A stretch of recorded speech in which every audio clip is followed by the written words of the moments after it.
Okay, well, tonight we're in chapter 17 of 1 Samuel, and this is a famous story. It's, I think, rather unfortunately famous because people always get the wrong idea about it. I think probably for most people, their first exposure to the story of David and Goliath is as a child, maybe in a Sunday school class or a Bible, vacation Bible school or something like that. And inevitably, the message is the same. You can defeat the giants in your life. And David becomes an inspiration for that. And that is exactly not what the chapter is about at all. And no child has that promise that if you go out into the battlefield that you can take down a giant. In most cases, you go out on the battlefield, face a giant, he's going to clobber you. And that's the reality. It's not what the chapter is about. And I don't want to burst any bubbles. And if you were ever one of the ones teaching Sunday school and you taught that, you're forgiven as long as you repent. But, again, it's part of the problem of the quote-unquote stories of the Bible, those famous, Noah's Ark and Daniel in the lion's den and David and Goliath. The problem of that is they're taught only in the narrative and not in the whole. And this is actually a much more important chapter because of the whole. Israel belonged to God. Israel had the promises of God. Israel was God's chosen people, and God had a plan for them. And as such, he had requirements as well. He called them to defeat their enemies and to root the enemies out of their land. And he promised that if they would obey him and follow him, that he would provide. So in that sense, they were unbeatable. But rarely did they exhibit the faith to tap in and let God win their victories for them. So when they do, it becomes remarkable. But what's remarkable is not the individual that achieves the victory, only in as much as their faith is remarkable. But what's remarkable is what God does. And so that's why this event is not a metaphor for how to slay the giants in your life. It's a historical example of what true faith looks like, and another instance of God both preserving his people and establishing a leader through whom he would bless the entire world. And that leader is David. He's on the rise as Saul is on the downward. But David exhibits the faith that Saul should have had. So that's, in essence, what this story is about. Now, this is a long chapter, but again, it's very narrative, so we're going to do large chunks at a time, and I'm going to come in and explain some things when we get it. So first, we're going to notice, as we get out on the battlefield, verses 1 through 11, looking at the first three verses. Now the Philistines gathered their forces for war and assembled at Sukkot in Judah. They pitched camp at Ephes Damim, between Sukkot and Azekah. Saul and the Israelites assembled and camped in the valley of Elah, and drew up their battle line to meet the Philistines. The Philistines occupied one hill, and the Israelites another, with the valley between them. So it's a classic standoff. There's a battle line, and just to talk about the map just a little bit, the orange line on this map shows Saul's route as he left with his army from Gibeah and went to the valley of Elah. This is going to be the valley of Elah here. The green line shows David's route, as he's going to come up in just a moment, as he makes his way from his home in Bethlehem. That's where he is from. And the red route shows the Israelites as they eventually will pursue the fleeing Philistines, and we'll talk about that shortly. Now, part of the problem of the story is it exists in drawings in children's Bibles, so I brought along some photographs for you. This is the hill of Sukkot, and I say hill. It's not a mountain. It's a hill. You can walk to the top of this from the road. There's a highway that goes right by it. Angela and I have been on that highway. Some of you may have as well. There's a highway that goes right through the valley of Elah. Now, when you're on a tour, your bus will stop, so you can go down to the riverbed and you can pick up some stones, and everybody does it. The problem is the bus is on the wrong side of the valley. It's on the Philistine side. Okay, so the actual spot where David picked up his stones is actually on the other side, and I'll show you. So this is where the Philistines, they would have been camped on this hill. And then as you're looking down, I'll read this. Yeah, down, that's the valley. So you're looking here towards Azekah, so looking to the north. So the valley is an S-shaped valley. So you've got these three hills, and the Valley of Elah kind of S-shapes through it. Now here is the relevant view, because now you're on Sukkot and you're looking towards the Valley of Elah, and that hill on the opposite side is where the Israelites would have set up their camp. So from here looking across, you can imagine here you're with the Philistines and you're looking across over there, you'd be looking at the Israelites. So not far away. In fact, close enough, you walk down and you shout across, you can do some taunting. You're not having to compete with road noise or airplanes flying overhead. This is all before all that. And there's this development that wasn't there at the time. So it's a beautiful place. It's not far, about 15 miles due west of Bethlehem. So that would have been David's journey coming from Bethlehem back and forth. And so it's an absolutely beautiful area. And of course, the Philistines are coming from farther west from the town of Gath. So they only had to come like 7 or 9 miles, somewhere in there, to get to this battle. And the Israelites had come down from various places, but particularly the army had come with Saul from Gibeon. So just kind of setting the scene for you and give you a geographical background. It's important because why have a battle here? Well, it's kind of a choke point. So it's a good place to have a battle, because if you can deal with your enemy, the Philistines, and establish that you are dominant in this area, it keeps them from coming into your territory. So you're pushing them back to their town of Gath. All right, so this is a good choke point. It's a good standoff point. Both armies can have high ground, and meet in the middle. And that's kind of how the battle lines are drawn. So let's pick it up. Verse 4. A champion named Goliath, who was from Gath, came out of the Philistine camp. His height was 6 cubits and a span.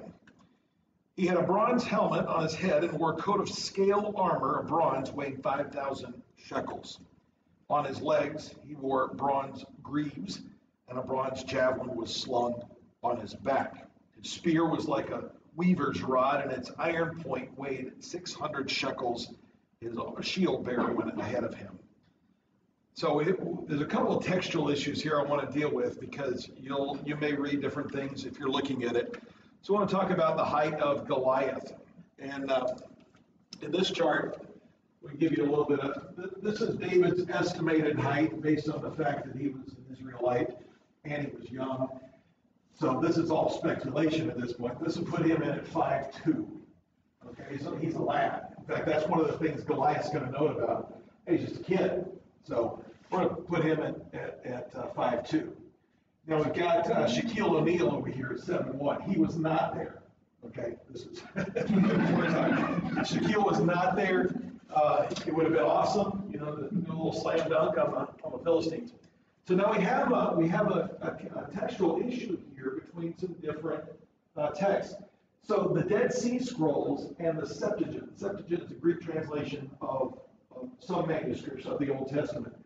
And the Dead Sea Scrolls put his height at 6'6". But the Masoretic text, which is most commonly used in this, puts it at 9'6". It's a big difference, because it's a single word can make a big difference in terms of how this is translated. So which do we go with? When we have a difference like this, well, you're going to look at the context. Okay, the context becomes significant. So now we have the description of all his armor and how much this stuff weighs, and it gives us an idea that the Dead Sea Scrolls and the Septuagint are probably wrong in this case, because just the weight of his armor, 5,000 shekels, about 125 pounds. Okay, now can a guy that's 6'6" carry that? Yeah, maybe, but not in a spear that looks like a beam. And there's no intimidation factor. If you're 5 something and a guy 6 something comes out, he's tall, but he's not unbeatable. But a guy that's 9'6" that comes out, the story doesn't work, in my opinion. The story does not work with the shorter Goliath. So that's an aberration, I think we can say. The scribal error somewhere along the line, somebody transposed or made a mistake and wrote that down wrong, so that the Masoretic text is certainly reliable in this case. And so it puts him in the neighborhood 9.6 to 9.9, depending on how we calculate. But the huge size of his weapons definitely supports that. 5,000 shekels, like I said, 125 pounds. His saber. Now, we see pictures like this, and I like this kind of artwork for the perspective that it gives you, the young lad David and the giant Goliath. But the problem with this is the sword. This would not have been the kind of sword that he would have had. He would have had a scimitar, more like this sword. Now we're jumping ahead. Spoiler, Goliath's going to lose his head. You know that. But this is more like, I chose this to show you this sword here. A scimitar is more likely what he would have had that would be specific to this era. The spearhead would have weighed 15 pounds. So you see, we need a bigger guy to haul this stuff around. Now, the only word in there that I had to actually look up was greaves. But greaves are this, lack of a better word would be shin guards, right? Okay, that's what we would call them. So the guy had armor head to toe. And on top of that, he had a shield bearer, which would have been a younger man that did nothing but carry a shield. Now, just so you know, the shield is the size of a door. Now, who was a shield bearer, a part-time shield bearer for Saul? David was. So David was going back and forth. He would have been accustomed to going back and forth to his day job, taking care of the sheep in Bethlehem. And then when Saul needs him, he goes out there. And there's more than one shield bearer, no doubt. But a shield bearing, carrying a shield is such a significant thing because these guys are, tons and tons of armor they have to carry. So that gives you an idea. So again, I'm going to go with a taller Goliath here. It's the only thing that fits the story, for one. And with the size of his weapons, it pretty much demands that he be on the taller side. Now, just for reference, as we get into the story, who was the tallest guy in Israel? Saul. Yeah. All right. So the tallest Philistine comes out. Who should have gone out? Saul. Now, we've seen this in Saul before, where when they're trying to, anoint him king, where is he? He's hiding back by the luggage. You know how tall Saul was? Probably a neighborhood of 7 feet. He was head and shoulders above everyone else. So, however tall, he's going to be at least a foot and a half taller than the average Israelite, which average Israelite's going to be at about 5'8". So he's going to be pushing 7 feet. You say, well, Goliath is bigger. Yeah. But Saul's the king of Israel. He serves the God of Israel, the one true God. I mean, that's all the advantage you need. You really don't even need the height, do you? You need the God. All right, that's going to be the point of the story. We're going to see that. Let's pick it up in verse 8. Goliath stood and shouted to the ranks of Israel, "Why do you come out and line up for battle? Am I not a Philistine? Are you not the servants of Saul? Choose a man and have him come down to me. If he is able to fight and kill me, we'll become your subjects. But if I overcome and kill him, you'll become our subjects and serve us." Then the Philistine said, "This day I defy the armies of Israel. Give me a man and let us each fight each other." On hearing the Philistines' words, Saul and all the Israelites were dismayed and terrified. So this is again part of the problem. Now this proposal for a champion battle, just two guys coming, that settles it all, was not unheard of. It was not an uncommon method. It spared armies of limited resources from decimating themselves and making themselves vulnerable to attack from other armies. But meanwhile, they would, if everybody agreed, that would settle the conflict. So you'd have the two champions come out. Whoever won, that's the winner. They represent the army. So this was not unheard of in the ancient world for a limiting warfare. Because again, resources or not, they couldn't just print money. They couldn't just send billions. They didn't have that available to them. The resources had to be taxed. They had to be taken. And that's what Saul was doing. Saul was king. So he's taking sons. He's taking crops. He's taking metals. He's fashioning weapons. But he has to take that from his own people. And you can only tax people so much. And so limiting your losses by champion warfare was not an uncommon thing to do. But of course, the obvious suggestion here is that Saul would go out. He would be the champion. Now, was Saul a warrior? Yeah. And he'd had victories. He'd had victories because of God. He'd already experienced what it was to win because you're on God's side. But he was terrified. Why was he terrified? Where was he looking? Looking out at the giant, right? Instead of looking up to God, so to speak. And, obstacles are what you see when you take your eyes off the Lord. And that's exactly what he did. So, now, the big challenge here, though, is that Goliath wasn't simply defying the king of Israel. He was defying the God of Israel. And this is where Saul should have stepped up. We've already seen in the last few chapters, we've already seen Saul on the decline, so it's not really surprising. But this is the contrast that this chapter is about. This chapter really is not about David versus Goliath. It's about David versus Saul. One's a man of faith. One's a man of fear. One's got his eyes on God's promises.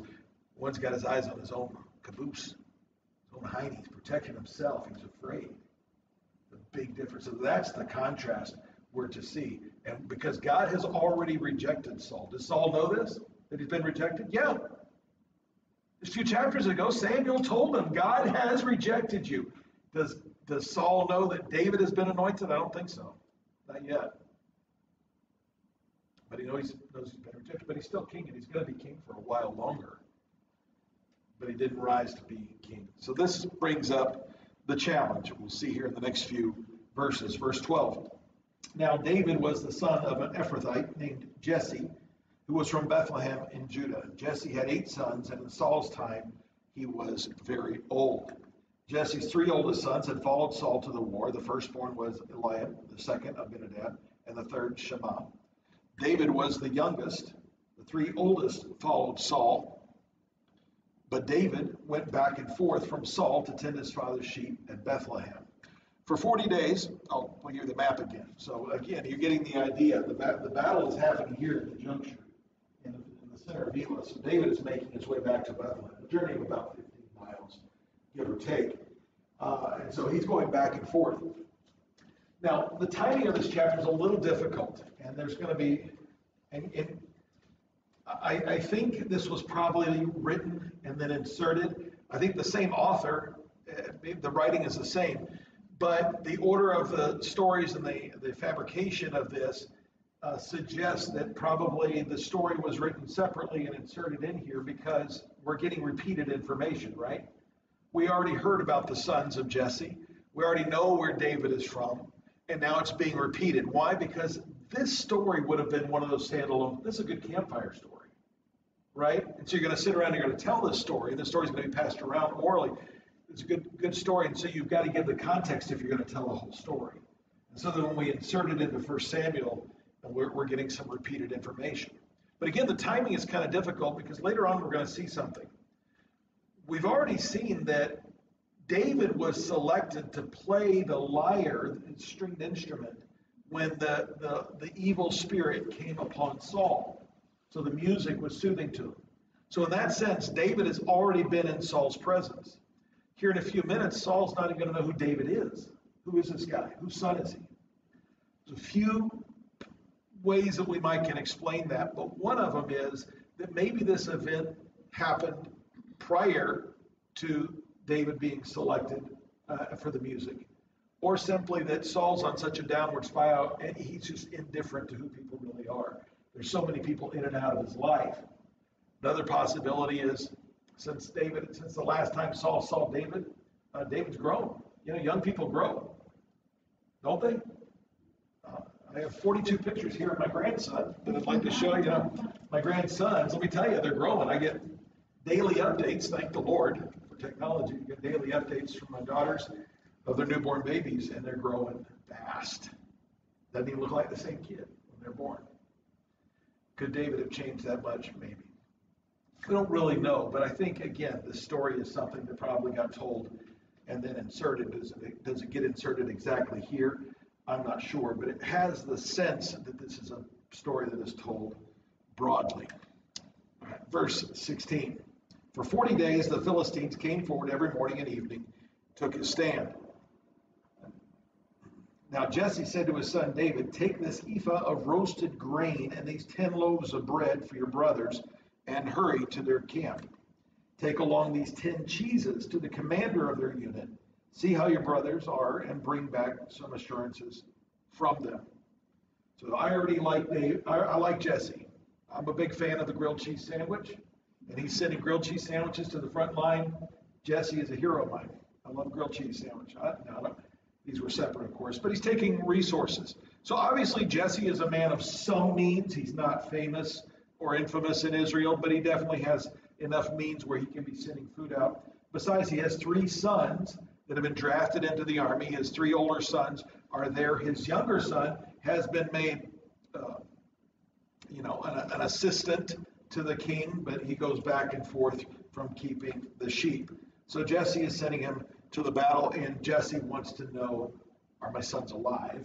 We've got to read between the lines, but that's what any father would want to know, right? Are my boys still alive? He wants to know how it's going. He tells them there was Saul and all the men of Israel in the valley of Elah fighting against the Philistines. Now, early in the morning, David left a flock in the care of a shepherd, loaded it up, and set out as Jesse had directed. He reached the camp as the army was going out to its battle positions, shouting the war cry. Yes, that is a thing. I know that seems like a really Hollywood thing to do, but the war cry and the bluster and the shouting and the taunting is what you do when you don't want to, cross spears with anyone. You want to intimidate your army. You want to show them that, let me see your war face. You scream like a madman. That's a real thing, and this was very common, and that's what they're doing. They're lining up. They're showing they're not afraid, and they're trying to intimidate their enemies. Now, Israel and the Philistines were drawing up their lines facing each other. David left his things with the keeper of supplies, ran to the battle lines, and asked his brothers how they were. As they were talking with them, Goliath, the Philistine champion from Gath, stepped out from his lines and shouted his usual defiance. David heard it. Whenever the Israelites saw the man, they all fled from him in great fear. So they had the war face, but then they turned about face and they ran back. So the Israelites, now what is the problem there? Do we blame these foot soldiers, these guys that have been drafted from their mamas and their daddies and hauled out to the battle lines? No, we blame their commander. Nobody has natural courage for war. My son texted me a couple weeks ago, and he said, hey, Band of Brothers is coming back on Netflix. I'm going to watch it again. I said, okay, I'll watch it with you.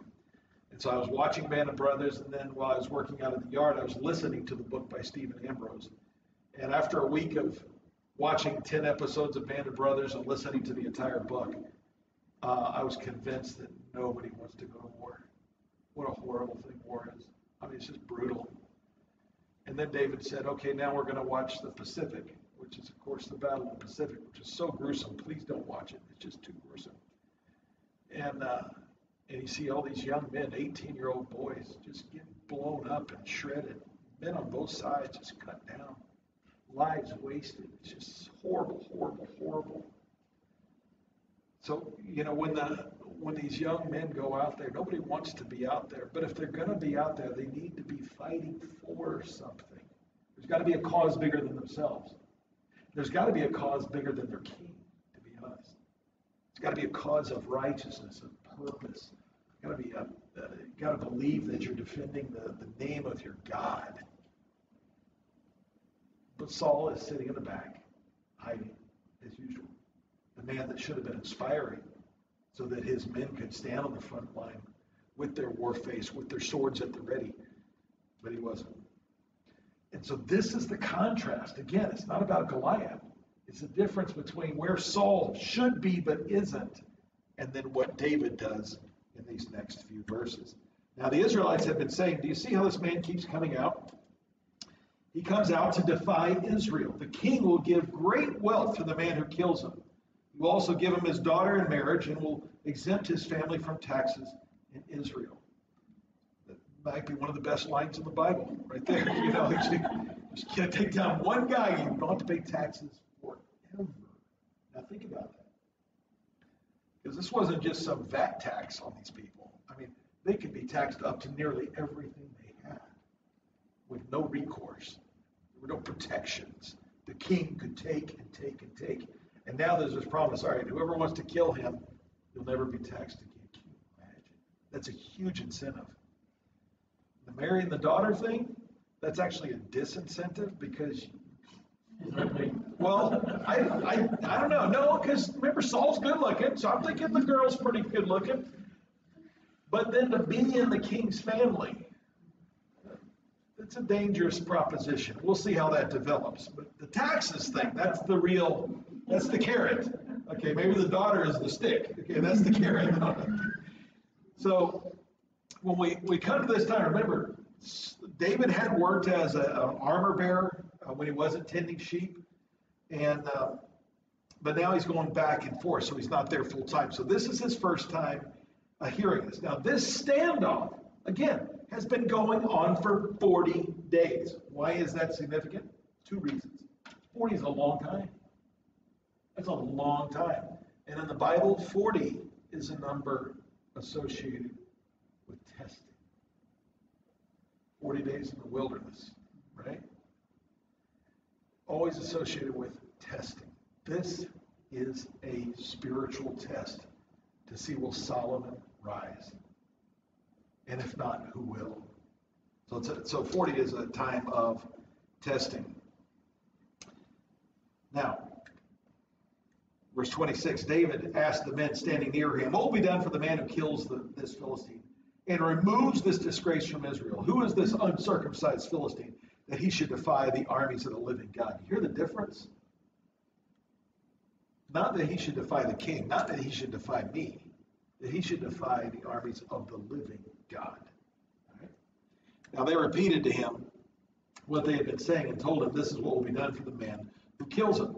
When Eliab, David's oldest brother, heard him speaking with the men, he burned with anger at him and asked, why have you come down here? And with whom did you leave the few sheep in the wilderness? I know you are conceited, how conceited you are and how wicked your heart is. You came down only to watch the battle. Now, why does his brother flip out like this? Jealous. I can think of 2 reasons. Yeah, he's actually he's ashamed because he just let out his war cry. Now he's back cowering, right? And David's acting like he wants to do something about it. Number 1. Number 2, when was the last time we saw David with his brother? At David's anointing. Who was the first guy passed over for this special anointing from Samuel? Eliab. Now, we don't know whether anybody else in the family knew why David was being anointed. We can't assume that he knew, oh, he's the next anointed king. The fact that it doesn't come up seems significant. All we know that for whatever reason, Samuel chose David for this special blessing. He didn't choose the oldest son of Jesse. So I think he's like already, in the not David fan club. Haven't they been paraded? All of the sons of Jesse been paraded before? Yeah. With Samuel and they'd all been passed over. They'd all been passed over. That's right. Except David. That's right. So there's definitely this jealousy related. Of course, David responds to this and says, now what have I done? Said David, can I even speak? That's just a good brother comeback. I love that as good. Yeah. David says, I don't have the time or the crayons to explain this to you. Right? He then turned away to someone else and brought up the same matter, and the men answered him before. So David wants to know, is this a serious thing? Is the king serious? He's going to reward the guy that does this. So in his mind, it's not his ability to defeat this guy. He just wants to know, is this a legit deal? Because I think he's already made up his mind that he's going to do it. Why? Because he's a man of faith. Because he's looking at the promises of God and the commands of God. He's not looking at the size of this giant. He referred to Yahweh, to God, as the living God. So he definitely has this belief that his God is definitely bigger than Goliath. His God that brings Israel out of Egypt. His God that can deliver him from the lion and from the bear. And he's going to go on and talk about that. So he seems to be certainly of that idea. So we're going to talk about now the faith that David exhibits. Verse 31. What David said was overheard and reported to Saul, and Saul sent for him. David said to Saul, "Let no one lose heart on account of this Philistine. Your servant will go and fight him." Saul replied, "You are not able to go out against this Philistine and fight him. You're only a young man, and he has been a warrior from his youth." Again, Saul's looking at the outward. Remember, man looks on the outward, God looks on the heart. Saul was chosen because of his outward appearance. David was chosen because of his heart. But David said to Saul, "Your servant has been keeping his father's sheep. When a lion or bear came and carried off a sheep from the flock, I went after it, struck it, and rescued the sheep from its mouth. When it turned on me, I seized it by its hair, struck it, and killed it. Your servant has killed both the lion and the bear. This uncircumcised Philistine will be like one of them because he has defied the armies of the living God." Why does he say that he's uncircumcised? Why does that matter? Because circumcision was a sign of the covenant. This is not a child of the covenant. This is not a man of the covenant. This guy has no relationship with the living God. I do. So me and God can go out there and we can defeat anybody. So he's making it clear that this is a faith journey. This is not about the physics of it, the physical nature of it. So he's defied the armies of the Lord God. He says in verse 37, "The Lord who rescued me from the paw of the lion and the paw of the bear will rescue me from the hand of the Philistine." Saul said to David, "Go, and the Lord be with you." And here, if you notice, go and the Lord be with you. Lord is in all caps, meaning that actually Saul at this point uses the proper name of God, Yahweh. So finally he's recognizing, all right, if you're going to go out and fight for the Lord Yahweh, then go out and do it. Verse 38, then Saul dressed David in his own tunic. He put a coat of armor on him and a bronze helmet on his head. David fastened on the sword over his tunic and tried walking around because he was not used to them. "I cannot go in these," he said to Saul, "because I'm not used to them." So he took them off. So again, he's got oversized armor, and it's not something he's accustomed to. So he fought the bear and he fought the lion without it. He's going to take this guy. Verse 40, then he took his staff in his hand, chose 5 smooth stones from the stream, put them in the pouch of his shepherd's bag, and with his sling in his hand, approached the Philistine. Now, this is another place where sometimes I hear preachers say, "Why did David choose 5 stones?" And this quippy little comeback is, because Goliath had 4 brothers. And that's clever. Goliath did have 4 brothers. There's no record that they were there. And that's a ridiculous thing to say because it's not contextually accurate. Why did he choose 5 stones? In case he missed on the first shot. You weren't an idiot. Get 5 good stones. Take as many shots. You got 5 good shots. How many bullets do you put in your gun? Okay, you fill it, right? Just in case, right? So, I've got a gun. Yeah, but you might miss. So what is that called? That's called humility.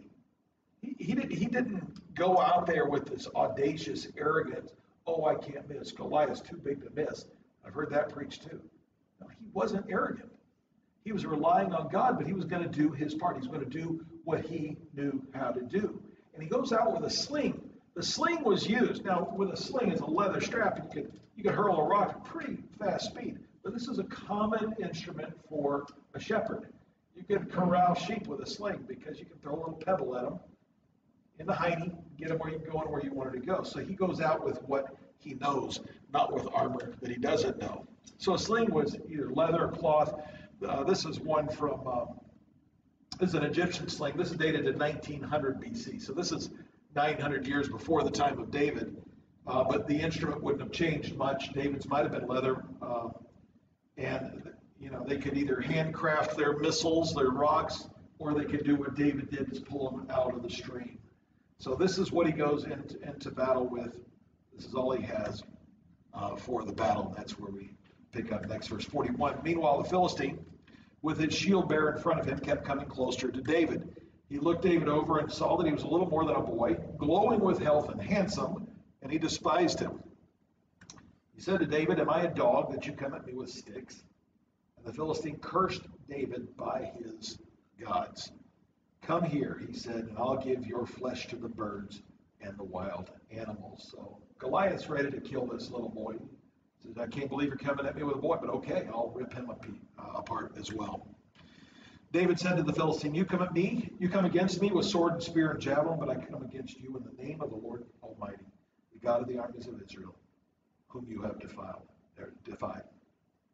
This is a classic line. This is probably the great line of the entire chapter, because David doesn't even count his sling among his weapons. He doesn't count, hey, I've got 5 stones. He says, I'm coming at you in the name of the Lord Almighty. That is faith. So this contrast, and again, this isn't about the battle with Goliath as much as it is the contrast between David and Saul. Saul just once used the name of the Lord, but was cowering in fear. And David places all his faith. Because think about it logically.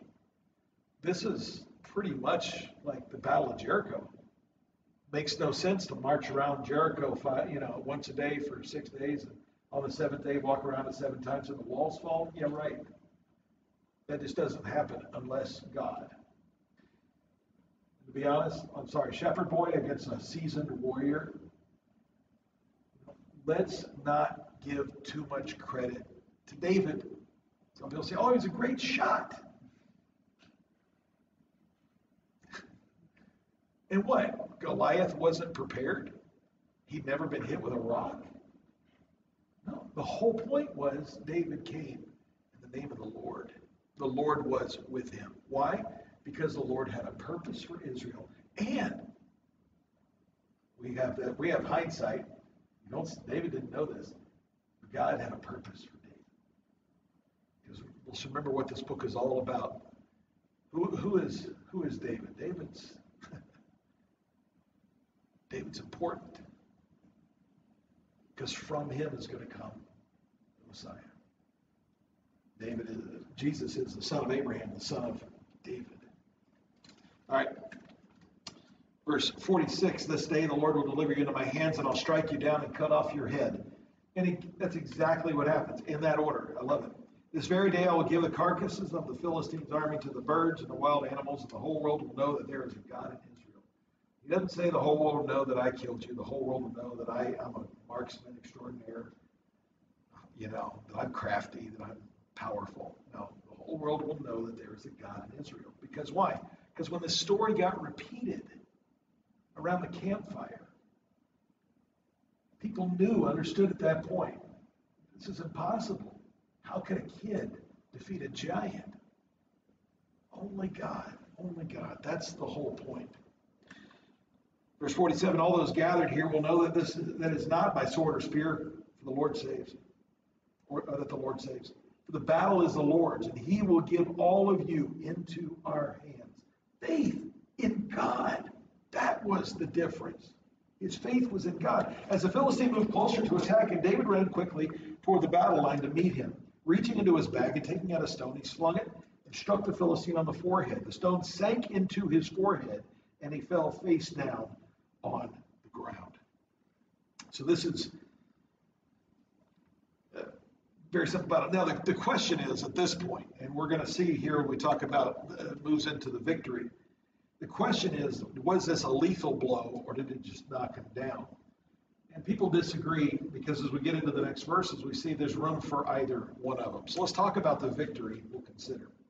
So David triumphed over the Philistine with a sling and a stone, without a sword in his hand. He struck down the Philistine and killed him.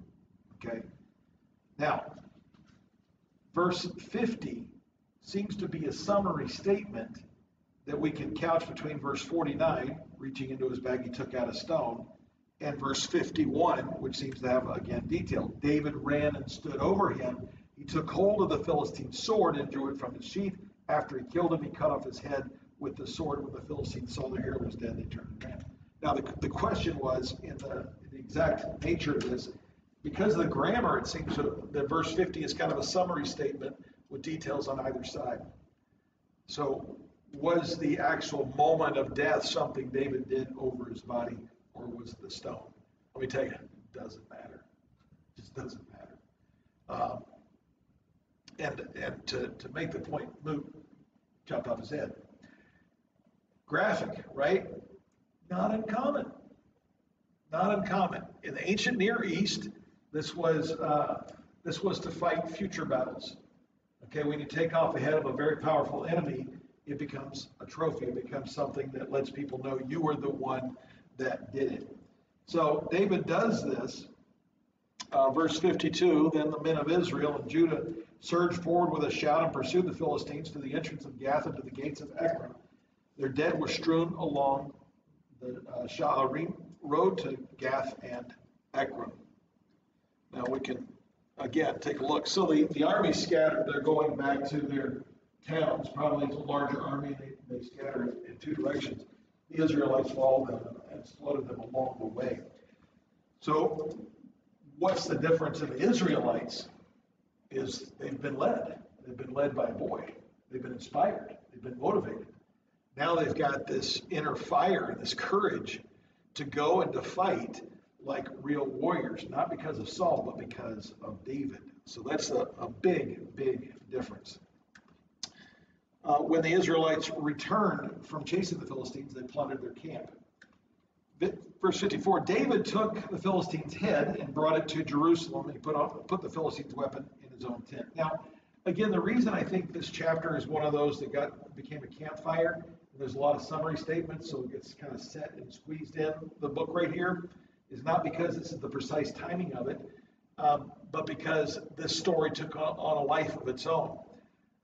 I don't believe at this point David actually just ran off to Jerusalem.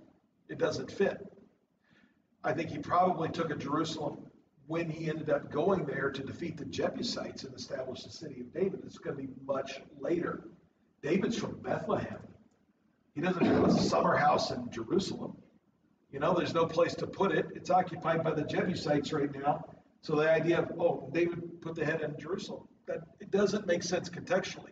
It does make sense if this is a campfire story that got told over and over and over, and everybody kind of oh yeah, David became king. And I remember he carried that head around for years. Good grief. My dad, when he was a boy, 12 or 13, he was on his dad's property in the woods, squirrel hunting or something, and he came across a dead ram.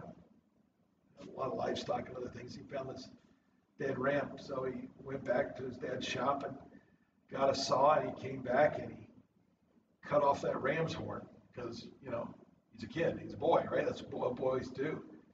Of course, it still had lots of stuff on it, right? And so he hid it in his room. He didn't want his mom to find it. Yeah. So you can already, that smell, that dead animal smell. So he's trying to clean it, boil it, and he's trying everything he can, but he just can't get rid of the smell. And finally he has to let go of that old ram's horn. And that was the first thing I thought of when I think about Goliath's head traveling around with him. Where did he keep it? Sack, and you tie it up in a tree. What do you do with this thing? Put it on a stick. It became the stuff of legend. And again, it wasn't about him killing a giant. It was about him having faith in God. So it's just such a powerful thing.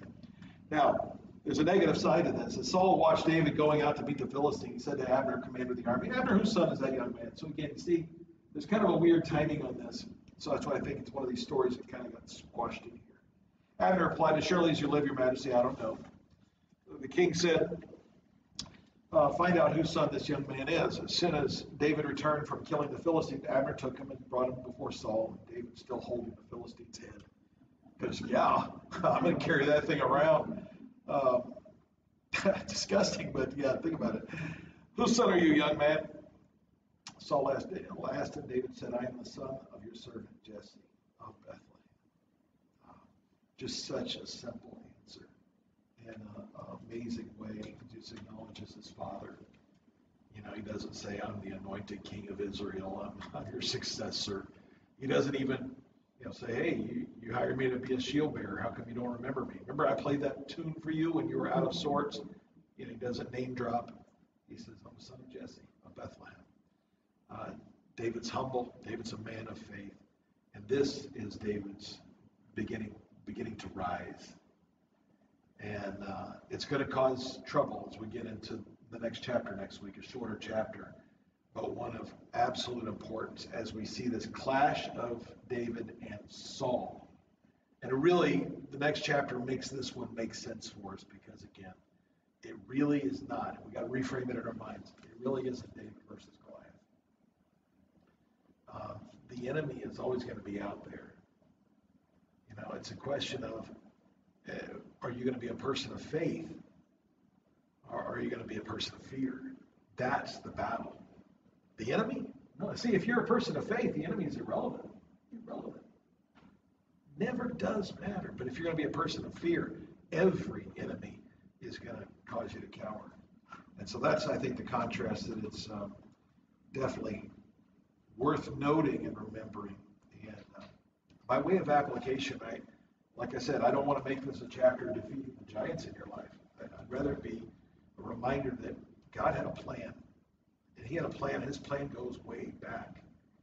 You know, we come to the genealogy of Jesus Christ. You know, one of the genealogies takes it back to Adam, but the more significant one in the unfolding of God's promises to Israel takes it back to Abraham, and then specifically through David. Now, when David rises and becomes king and he has lots of children, it becomes very, very interesting because Jesus has two genealogies. He's got a biological genealogy through his mother that goes all the way back to, guess who? David. And then he has the right of the ruler genealogy through his adopted father, Joseph. And guess where Joseph's line goes back to? David. So by adoption, we'll call it adoption, he wasn't really adopted, he was considered his father, but his earthly father, not his biological father. Jesus had the right to rule as king of Israel because he was rightly related to David through his father, which is how succession works. But he was also biologically the son of David through his mother. That's why David is such an important character. That's why if we're going to know who Jesus Christ is, we've got to first start with David, king of Israel, a man of faith, a man, Scripture says, after God's own heart. Amen? That's where the inspiration is. All right, let's close in prayer. Father, thank you so much, Lord, for your love. Thank you for this incredible inspiration. Lord, I pray that we would not be people of fear. Our enemies can look mighty powerful. The temptations of this world can be overwhelming. And Lord, our own failure can even haunt us and cause us to doubt that we could ever rise in faith. But Lord, when we see this young man absolutely trusting you and believing your promises, we're inspired to do the same. So Lord, may we be people of faith. May we honor you with our lives. Thank you for this inspiration in your word. I pray in Jesus' name.